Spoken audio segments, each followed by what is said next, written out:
The laughter was loud enough to rattle the glasses. Crystal chandeliers. Polished boots. The officers' club always smelled like old money and newer arrogance. My sister leaned back in her chair, wine glass tilted just enough to spill confidence. "You're not real soldier material," she said, loud, clean, sharp. People laughed. Not cruelly, casually, that was worse. I nodded once, small, agreeable. I let the heat crawl up my neck and die there. She liked that nod. She always did. Smirk already loaded. The next morning, she caught me in the corridor outside headquarters. I didn't answer, because a second later, the room went silent. Boots stopped. Conversations died mid-breath. The general walked in, and he saluted me. We didn't always hate each other. She used to hold my hand when we were kids, dragging me behind her like an accessory. She spoke. I followed. That was the balance. She was louder, brighter, the one our father bragged about. I was the quiet one who listened too much. When I enlisted, she laughed then too.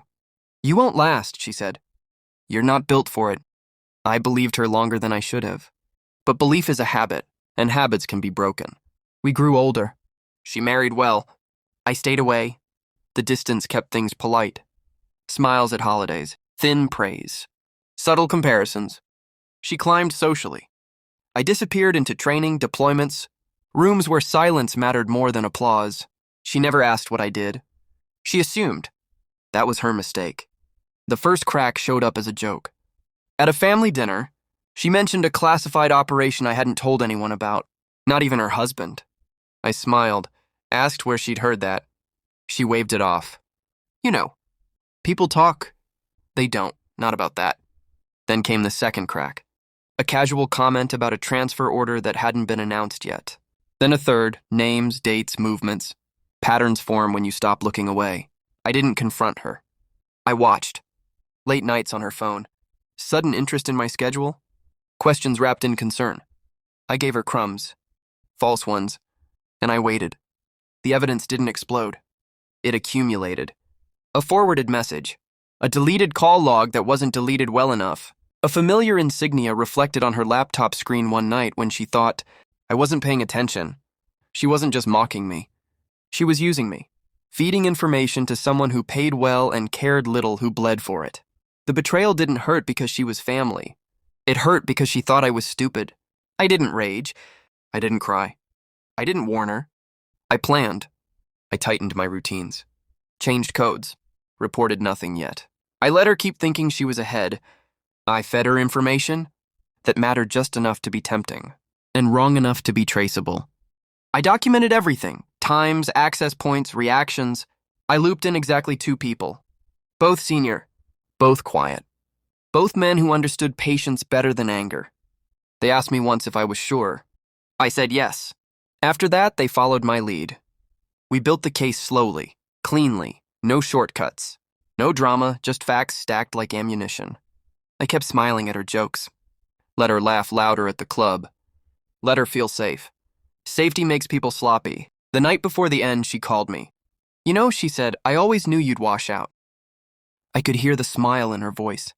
"I know," I said, and meant something very different. She slept well that night. I didn't. Back at the officers' club, after the general's salute, time fractured. Her smirk froze. Wineglass hovered midair. Laughter didn't know where to go. The general turned to the room. "Apologies for the interruption," he said, calm, controlled, deadly. "I'm here for Major..." He said my name. My sister blinked. He continued, "Who will be briefing us on an internal security breach." Her hand shook, just once. I met her eyes, not with triumph, with clarity. She knew. The room cleared fast after that. The confrontation happened later, in a smaller office. No audience. Just the truth and nowhere to hide. She tried denial first. Then outrage. Then tears. "I was protecting us," she said. "I was smarter than you. Someone had to be." I listened. Let her talk herself into the ground. When she ran out of words, I slid the file across the table. Dates, messages, transfers, names. Her name.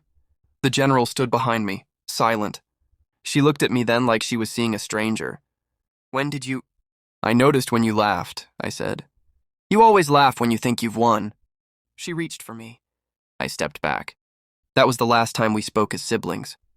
The fallout was quiet. As it should be. Charges filed. Accounts frozen. Invitations stopped coming. Friends stopped answering. Her husband left when the truth became public enough to matter. She lost rank she never officially had. Lost status she lived on. Lost the story she told herself about who she was. I didn't watch closely. I didn't need to. Justice isn't about spectacle. It's about balance. Now, when I think about that laugh in the club, it doesn't sting. It sharpens. She thought strength looked loud. She thought power announced itself. She never saw the work. The patience. The silence. I didn't nod because I agreed. I nodded because I was already done explaining myself. Some people rise by stepping on others. I rose by letting her underestimate me. And when the general saluted, it wasn't for revenge. It was recognition. And that was enough.